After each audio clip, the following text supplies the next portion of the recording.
Masih ada harapan. Garuda terbang menuju Piala Dunia 2026.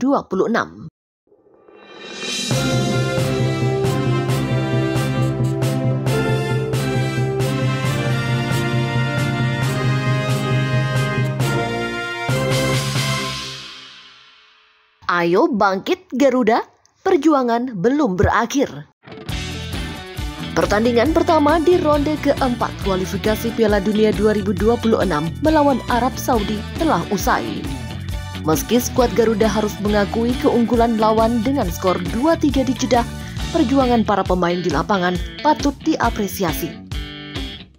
Gol cepat dari Kevin Dix lewat titik putih sempat membawa Indonesia unggul sebelum Arab Saudi membalikkan keadaan. Namun, semangat pantang menyerah terus ditunjukkan hingga akhir laga, dengan Kevin Dix kembali mencetak gol kedua untuk Indonesia melalui penalti. Ketua Umum PSSI Erick Thohir memberikan pesan penuh semangat kepada seluruh pemain dan staf pelatih. Dia mengatakan ini bukan akhir, tetapi awal dari kebangkitan. Menurutnya, perjalanan masih panjang. Semua harus tetap fokus dan bersatu, jangan pernah kehilangan kepercayaan diri. Demikian ujar Erick. Langkah selanjutnya menanti. Irak akan menjadi lawan berikutnya pada Minggu 12 Oktober pukul 2:30 waktu Indonesia Barat. Pertandingan ini sangat krusial. Kemenangan akan menjaga asa menuju Piala Dunia 2026 tetap menyala.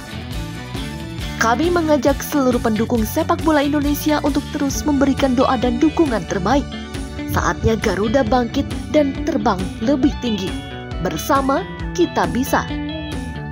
Meski hasil akhir belum berpihak, perjuangan timnas Indonesia melawan Arab Saudi di matchday pertama grup B ronde keempat kualifikasi Piala Dunia 2026 patut diapresiasi. Dalam laga yang berlangsung di King Abdullah Sports City, Jeddah, skuad Garuda menunjukkan mental bertanding dan keberanian menghadapi tekanan tim tuan rumah. Gol pertama lahir di menit awal melalui penalti yang tenang dan berkelas dari Kevin Dix. Wasit menunjuk titik putih usai pelanggaran terhadap Rafael Struijk di dalam kotak terlarang. Dix yang dipercaya sebagai algojo menuntaskan tugasnya dengan sempurna dan membawa Indonesia unggul lebih dulu 1-0. Meski Arab Saudi berhasil membalikkan keadaan, semangat juang tak luntur. Timnas Indonesia terus berusaha menciptakan peluang hingga akhirnya pada menit akhir pertandingan, Garuda kembali mencetak gol. Lagi-lagi lewat titik putih, Kevin Dix mencetak brace dan memperkecil ketertinggalan menjadi 2-3. Dua gol tersebut bukan sekedar angka di papan skor. Itu adalah simbol semangat, tekad dan mental petarung anak-anak bangsa. Mereka tak menyerah, terus berjuang hingga peluit panjang dibunyikan. Kini, fokus bergeser ke laga berikutnya melawan Irak. Dengan semangat yang sama dan dukungan dari seluruh rakyat Indonesia, Garuda siap bangkit dan terus terbang lebih tinggi demi mewujudkan mimpi tampil di Piala Dunia 2026. Pertandingan melawan Arab Saudi menjadi ujian penting bagi timnas Indonesia di awal fase keempat kualifikasi Piala Dunia 2026. Meski sempat unggul lebih dulu, Garuda harus mengakui keunggulan lawan dengan skor 2-3. 3 gol yang dicetak Arab Saudi menjadi bahan evaluasi penting untuk menatap laga berikutnya dengan lebih siap dan tajam. Gol penyama kedudukan Arab Saudi datang dari Wahib Saleh yang melepaskan tembakan jarak jauh tak terduga dari luar kotak penalti. Gol ini menjadi peringatan bagi lini tengah dan pertahanan untuk lebih waspada terhadap pemain-pemain yang punya kemampuan syuting dari luar area. Gol kedua dan ketiga dicetak oleh Fares Albrikan, striker andalan The Green Falcons. Salah satu golnya tercipta dari titik putih setelah pelanggaran di kotak penalti. Pergerakan Fares yang cepat dan agresif memberi tekanan besar bagi lini belakang Indonesia.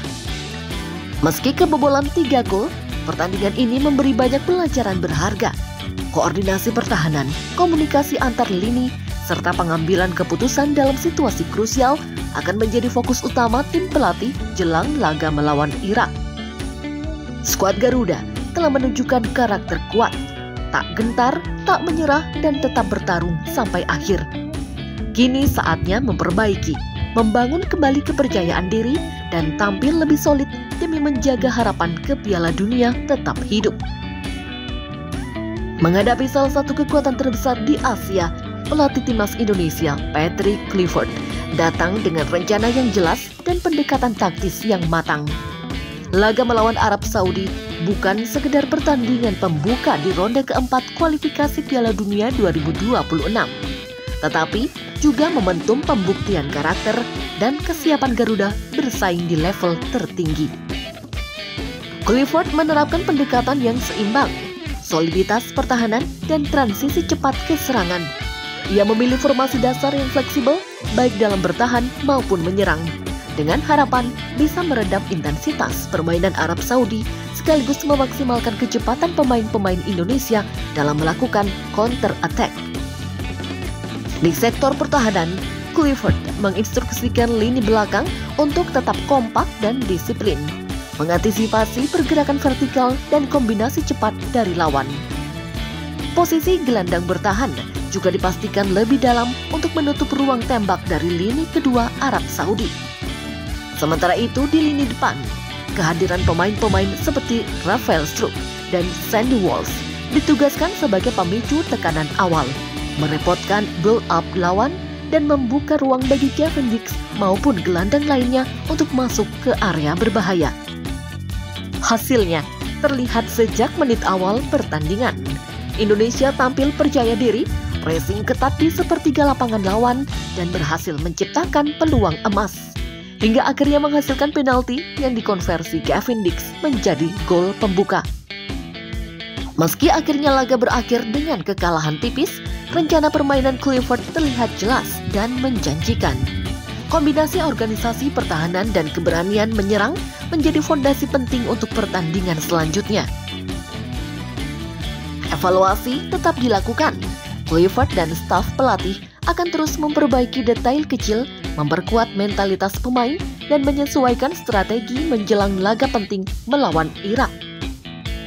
Dalam persiapan menghadapi Arab Saudi pada laga perdana Grup B ronde keempat kualifikasi Piala Dunia 2026 zona Asia, pelatih Patrick Kluivert datang dengan pendekatan strategis yang matang. Ia menyusun formasi dan skema permainan yang menyesuaikan karakter pemain dan kekuatan lawan. Sebuah strategi modern dan adaptif khas pelatih Eropa. Kluivert memilih formasi dasar 4-2-3-1 yang bisa berubah fleksibel menjadi 4-3-3 atau bahkan 4-1-4-1 saat bertahan. Tujuannya jelas, menjaga keseimbangan antara organisasi pertahanan dan efektivitas dalam membangun serangan.